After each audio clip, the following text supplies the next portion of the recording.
The first thing I want to point out is speed governors in renter cars. We find that tourists are speeding. They are turning turtles in the vehicle. You can't turn turtle if a vehicle is moving slow.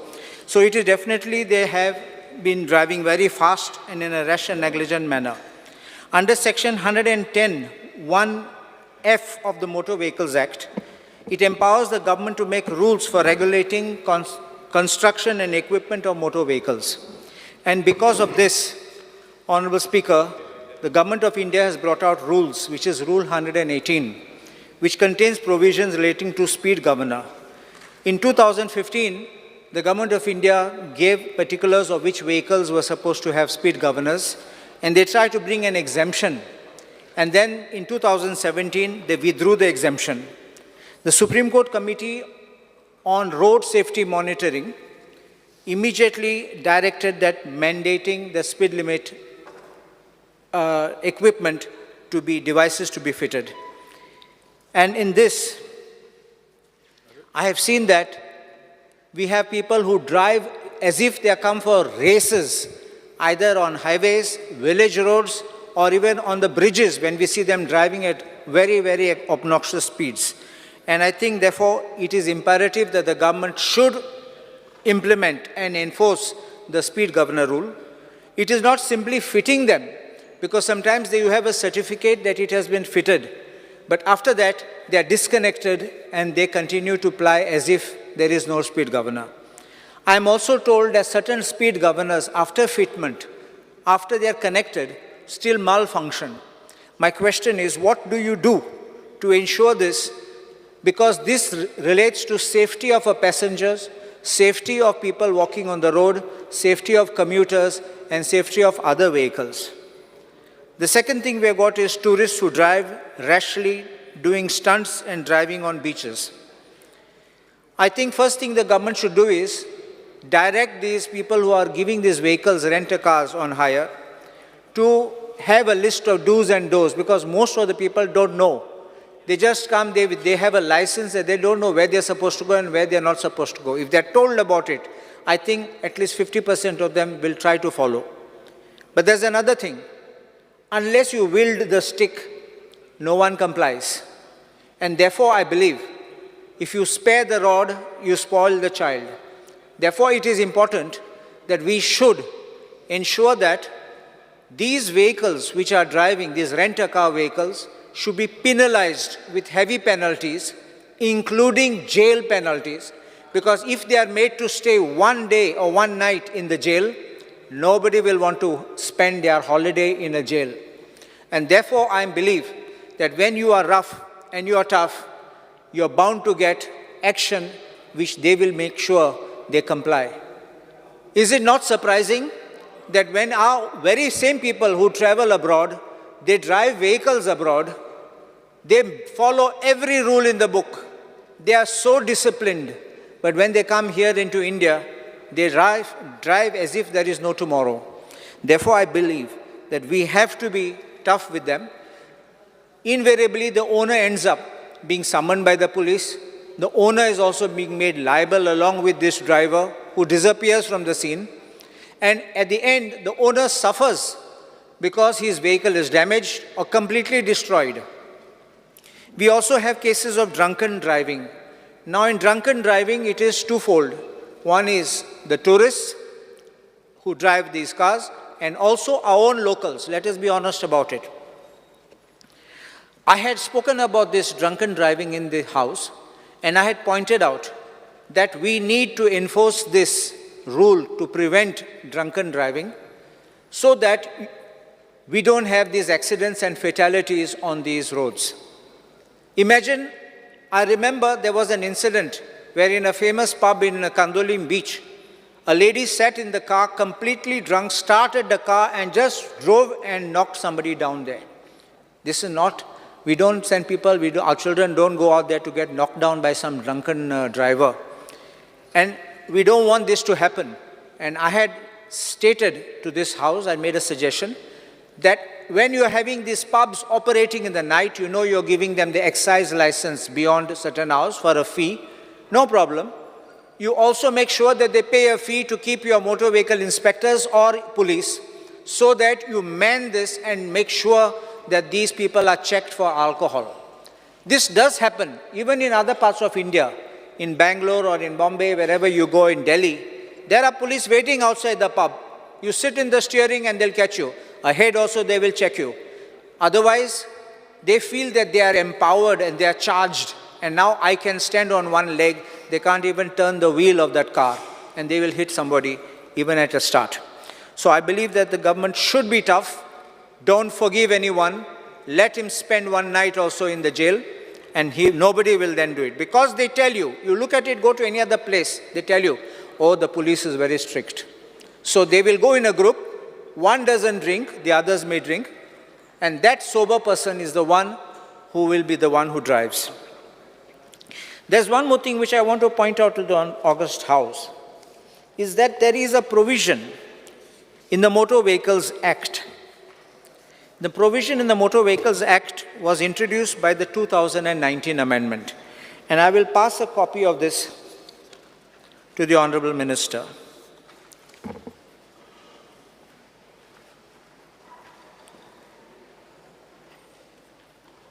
It is section 210D. It is a very, very good move which was brought in by the central government. I'm giving just the relevant page because the whole gazette is not needed. In this, there is a provision. First, it's 210C speaks about the central government, which may make rules for design, construction, and maintenance standards for national highways. That does not come into you. But 210D is for the state government. And I'll read this. The state government may make rules for design, construction, and maintenance standards for roads other than national highways, and for any other matter which is or may be prescribed by the state government. Now, I want to bring this to the notice of the Honorable House, that when this section was introduced, when this amendment was introduced, the Honorable Union Minister himself said, we are bringing this to make these contractors accountable so that we have good quality roads. And therefore, I believe we must have a shift in our thought process.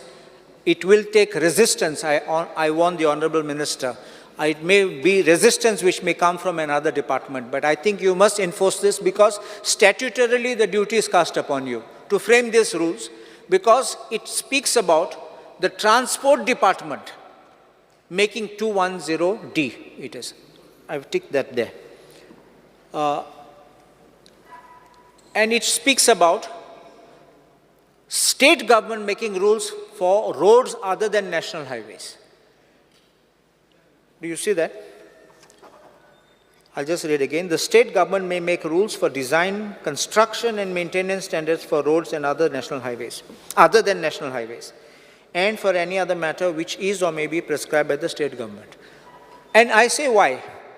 Construction, let the PWD do. I'm not saying you become a construction company or an agency, but you have to give the direction, because you will know where accidents take place. You know where speed limits are required to be maintained.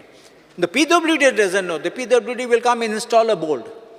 You will know from your feedbacks, the moment you all get in your systems about vehicle damages, insurance claims, and the police are the other ones who come to know about these things.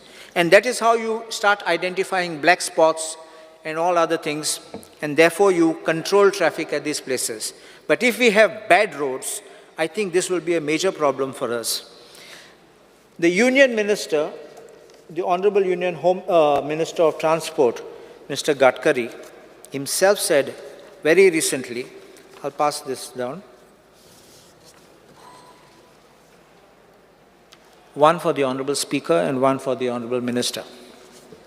He even went a step further to say engineers to be held accountable, face action for any pothole on national highways.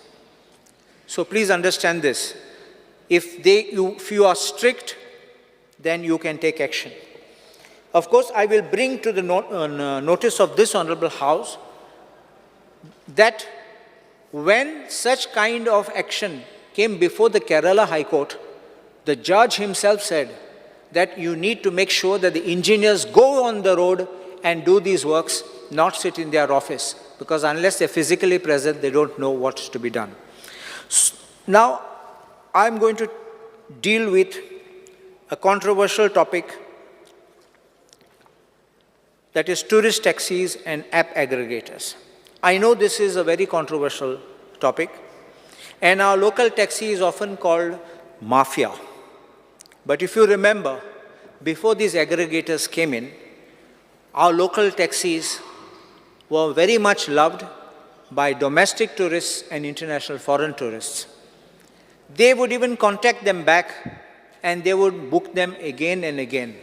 There's also a sense of belonging, a sense of familiarity, and a familial relationship which is developed between these people, the customers and the taxi owner.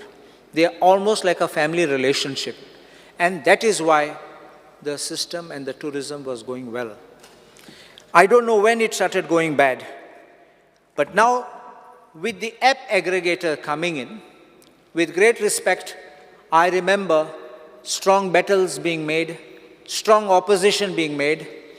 Remember one thing, there are some black sheep in every family, in every profession, including our legal profession, there are black sheep, I don't say no. But just because of a handful, you don't kill the entire industry. And therefore, I want to point out that when there is a tourist taxi, that was called tourist taxi in those days, now they are called some different word, I will tell you what they are called.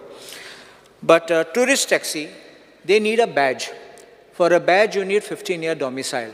You need a police clearance certificate. You also need a character certificate and 8th standard pass. If you need your 15-year domicile over here, you definitely cannot have somebody who's from out, because unless that person satisfies the domicile requirement. But these app aggregators, large number of their drivers, to our understanding is, they are employing non-Goans who don't have the badge. There are a few of ours, the local taxi owners also, who have employed such people, but I say we should enforce this rule across the board. Doesn't matter even if it is at the cost of these people, but everyone must be uniform across the board to have this badge, and without a badge, you should not be able to sit on the steering wheel of such vehicles.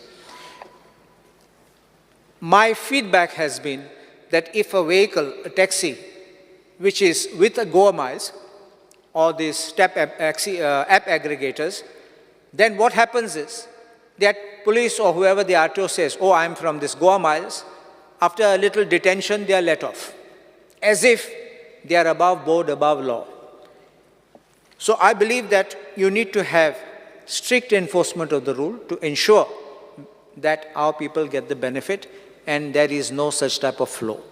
Second part is identification of this app aggregator. If you go out of Goa, you see this Ola, you see Uber, whatever is mentioned, on the taxi it is there. But here our taxi drives without, you don't know whether he is of A company or B company of the aggregator. He just keeps going. And if he just bluffs that he belongs to that, you have to so believe it. Therefore, I believe that let them be identified. And for another reason, I will tell you.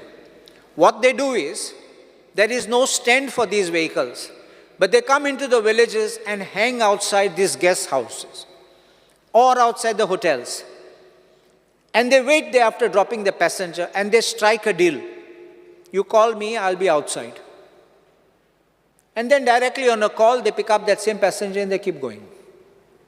So they used it for the first trip, and thereafter they keep recurring to get this, and the aggregator is left out. I'm not arguing in favor of an aggregator, but pointing out how this kills the local tourist taxi business, which is operating in our own villages.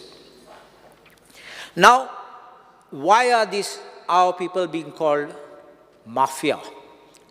Because it's generally relating to the fees which are being charged or the rates which are being charged.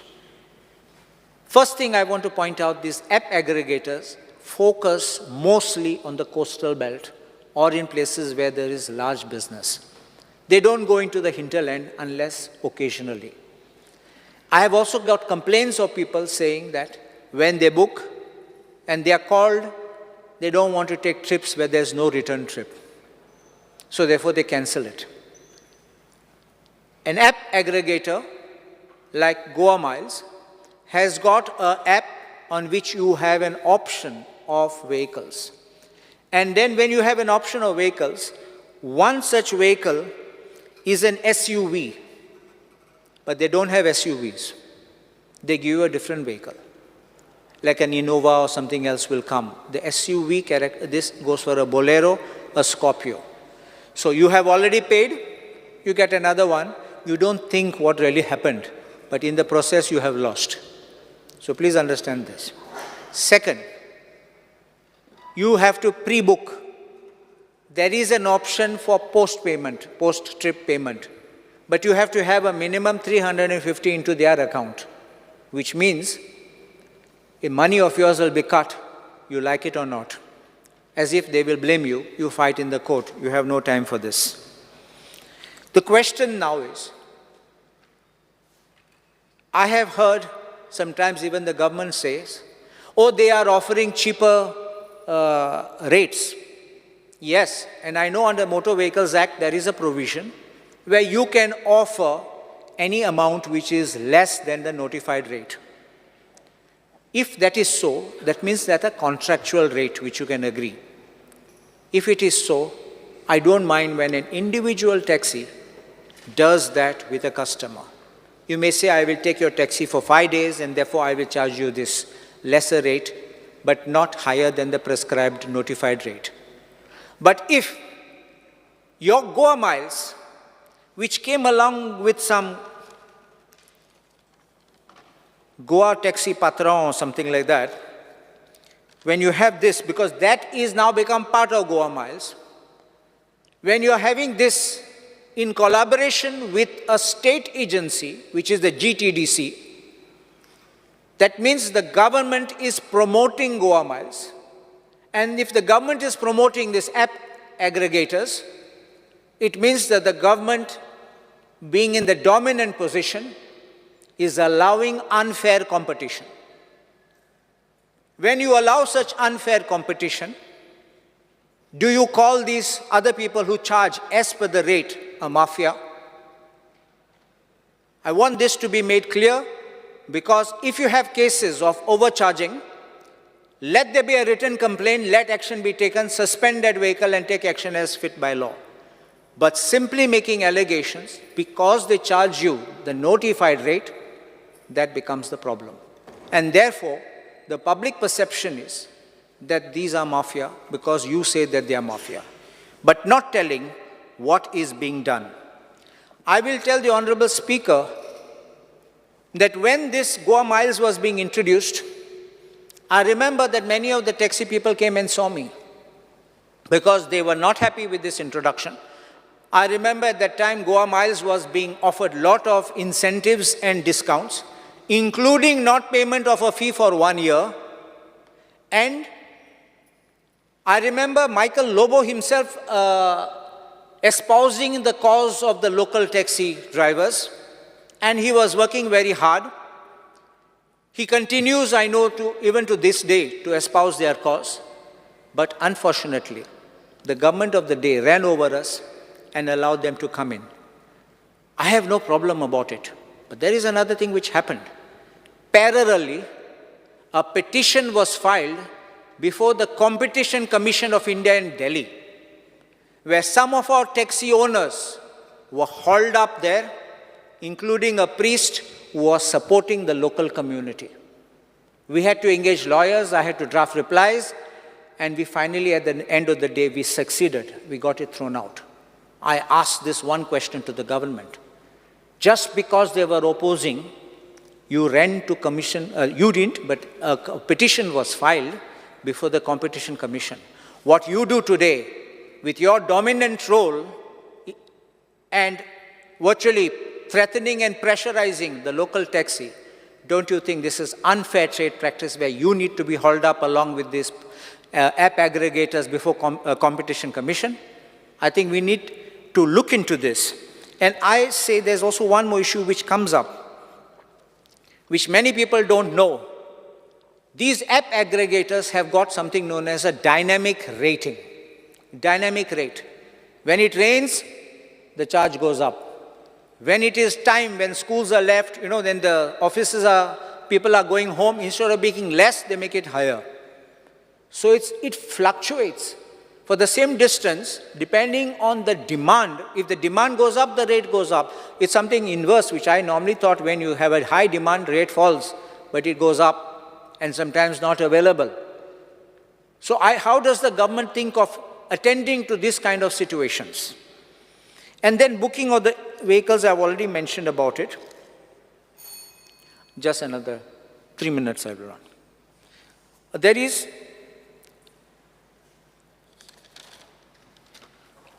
taxi stands for the hotels. When the taxis had started in the beginning with business, that time they were being told if you want permit to run a business at a hotel, then you have an NOC. So like the hotel itself will say, okay, 5 taxis, 10 taxis, and they used to have a queue system. Without that NOC, you could not get a permit. Unfortunately, that is now been done away. And now you call what I said now is motor cabs. And under the scheme of motor cabs, this NOC is not being asked for. And that is what we are hearing. Fights, and sometimes guests being affected. And I actually feel very bad when I see that, because I don't believe we should have a negative perception across the world, because Goa is very famous international tourist destination. And if we have this kind of things happening, in the process, the tourist gets confused, the tourist is scared, the tourist is frightened, the tourist may leave and never come again. We don't want these kind of things. Finally, even these hotels are built here to boost our economy and to provide jobs for our people. But if they are going to start providing jobs for these people, then what happens to the fate of the locals over there? I think the government needs, whatever view you may have, whatever I may have expressed, I still said I'm putting my points across, but I would request the government, call them to the negotiating table. I know sometimes some are a little hot-headed and some are very, they don't change their mind. We can try to sit down with reason. And I think if the government can invite the people, we can have a happy resolution in this behalf. If you remember, there was once a telecom company, I won't have to name it here. The telecom company came in giving free service to everybody. And everybody started running and subscribing to it. Then it gave, after 1 year, they said very minimum charges. After the minimum charges, a little minimum more. And finally, they're market-dominating players. This is the way, if you remember in history, how merchants became rulers in India. They came simply for trading and ended up being rulers in our nation. So I think we need to attend to this and quickly intervene so that we can have a good resolution. I also have learned one more thing, that drivers from neighboring states of Goa have approached the Chief Minister or the government to allow their drivers with their badges to be employed in Goa. I request the government of Goa not to allow this, otherwise we will have others coming and our locals losing their scope for employment. On the second aspect I just want to speak about it is on the meter renewal fees. When the meters were being installed, I was there myself, we were opposing it at that time, and such expensive meters, and now the renewal fee is coming to 4,500 a year, which is the cost of another meter. So I think the government needs to ask these companies, because after having given certain companies the exclusive privilege, I think you ask them to give a discounted rate and not to have such high rates. But they're being charged for it. As far as KTC is concerned, I have this thing in particular. It's an aged fleet. And I know the Honorable Minister is making something to have an environment-friendly type of these EV buses. But those EV buses don't come into our villages with the narrow roads. And when we had requested for change of the bus, you all were gracious enough to give me one EV vehicle. But unfortunately, what happened was in the narrow roads of Britona, Ekoshi, Pomburpa, that side, the bus touched somebody's tiles. Those people came out, stopped the bus, beat up the driver, and the conductor was pulled, and then they said, we are not coming again. So I don't want those buses. Please give us some regular buses which fit on those roads, because those buses are really big. Keep them on the highway, keep them where there are broad roads, but don't give where they will end up getting beaten. Please, another 2 minutes, because there's so many things are there here. I don't like to cut short. And other thing is, we have a bus which leaves from Panchim, going through Sukor, coming into Ukasai, Bastora, going to Mapsa. This is one bus I have to make one special mention, because it breaks down frequently. There's no replacement. There's no one telling what is happening. And people who have gone get inconvenienced. People who are waiting don't get a bus. And so many times we have to phone them up asking, where's the bus? Why is the bus not come? It has broken down. I request the Honorable Minister to kindly just look into this, because I generally don't have other complaints, but this is one which goes along a big route, and I think we should look into it. Bus stops are very pathetic, and I think we need to ensure that we need some benches, we need even the roof. Some of them don't even have the roofs.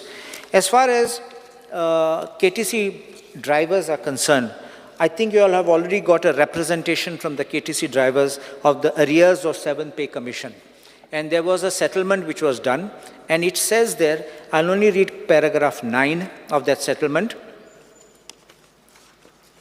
It is agreed by the employer that those workmen who have either expired, superannuated, terminally ill, or disabled after 1/1/2016 till 31st October 2018. 2016 is that, and 31st October is your date when you all agreed, shall be eligible to all arrears payable as and when decided on approval given by the state government. Therefore, it requires your approval. I would request these people, they get very small amounts, but even that will be a financial burden, I understand, but I request, please pay them. I know of certain cases of Kadamba ex-employees getting 1,000 rupees as pension, which is very, very poor, very meager. Another thing now I want to speak on is about the Panchayats. Panchayats GIA grants have been reduced, and I think that the minister should try to make a demand to get higher amounts, because otherwise a Panchayat will hardly end up getting 10 lakhs in a year, and we should not be sufficient to do any work in the Panchayat. Second is the timely payment of amounts to a Panchayat. Please make sure the payments are made. And one major thing I want to speak is about the transfer of Panchayat secretaries. We have in Bastora, I think it's something unique, where we have a magnetic secretary. Why I use the word magnetic is because after transfer, this secretary comes back, because I know only magnets have that power of attraction. And this magnetic secretary has been there for 9 years. I had brought it to the attention of the government in 2023, and the government was pleased to transfer the secretary. But magnetic powers that this secretary has, I don't know what is the fatal attraction, because you know a magnet cannot work on a singular this thing. It has to have an attraction. The other pole has to attract. Where is that pole attracting? I don't know. But I think this, I request 9 years is a long time. Why you want to come back? What is your personal interest in the matter? If you love to sit in one post, naturally suspicions arise. And then your behavior also changes. And that is why people came to me and told me about these issues. I want to just point out one small thing. This I won't talk totally in detail, but I'll just pass this across. These are just suggestions. Copy. One copy, Hercules. One copy for the Honorable Speaker, one for the Minister.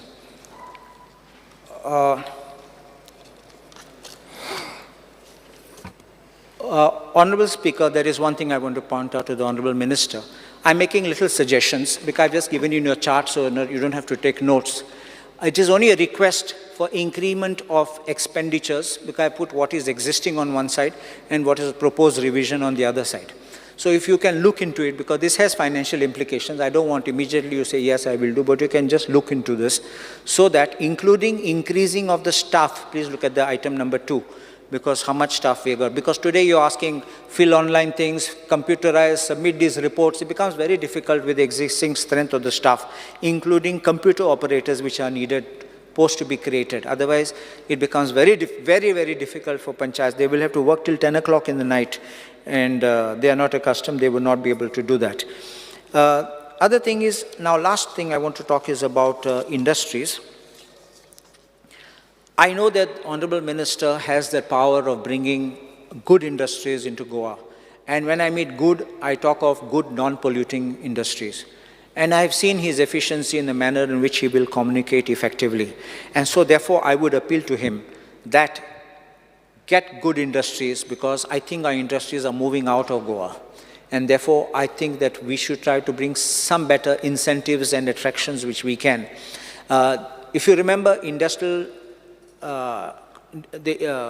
what's that called, the IDC Act has a provision, I think section 34 or something like that, which exempts requirements of village panchayats from having to give any say or NOCs and all that, because you're the one who gives everything at your level. So, and you collect the fees. So, see, these kind of things by which it becomes like a single window so that you can process everything at your level. Let everything in the industry be controlled by you at your level. Let it not go. You can even have, let us say, even if you have to go to some factories or something, let it be all inbuilt into your thing so that you can get everything done. And this way, you, like how you see other states running, inviting investors, big investors, I think we can do that, and I'm confident you'll be able to achieve these targets. Other thing is the Investment Promotion Board. I only appeal to the Honorable Minister, let the Investment Promotion Board not be a route to allow people to dabble into real estate or to allow people to propose projects, get them cleared, and then propose them to sale to somebody else. Because I think this is what is going on. You may not realize it, but you may realize when it's going in for a transfer, or you allow somebody by a proxy to start running that establishment for which it is, because the question comes is, how many have you cleared and how many have been set up? Then you'll come to know what really is going on, whether those procurements of the approvals were only with an intention of placing it on a platform, like you get a town planning approval and I sell your project. So I think that these are the major issues on which I am talking, and I request the government to kindly look into it. Just one thing, I just want to see if I've forgotten anything.